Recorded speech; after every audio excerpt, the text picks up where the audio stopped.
So today we're comparing Asana Enterprise versus Monday.com. And by the end of this video, you'll know exactly which one is better project tool for your team. But before we break everything down, step by step, here's something most people never realize about these two platforms. Choosing the right one isn't about features. It's about how your team actually works. And once you understand that, the winner becomes obvious. Let me show you the outcome first. Imagine your project's running like this. No missed deadlines and no confusing task hands-offs. Instead, tasks close automatically, dashboards update themselves, and your team finally feels organized. Whether you have 20, 200, or 2,000 people.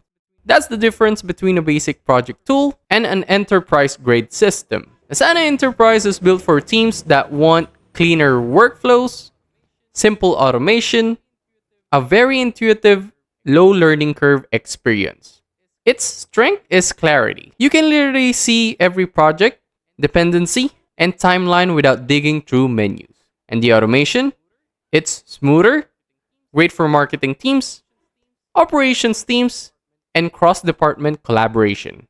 Monday.com is different. It's more customizable, more visual, and honestly, more powerful if your workflow is complex. Teams use it when they need deep automation, custom dashboards, detailed reporting, or integrations that scale across multiple departments. If Asana is clean and simple, Monday is flexible and powerful.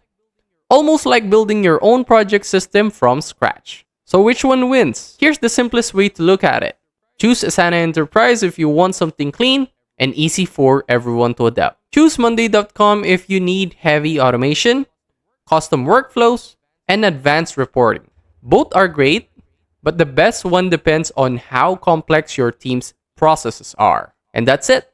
That's my quick breakdown of Asana Enterprise versus Monday.com. If you want a deeper comparison or a full workthrough of either platform, just drop a comment and I'll make it happen.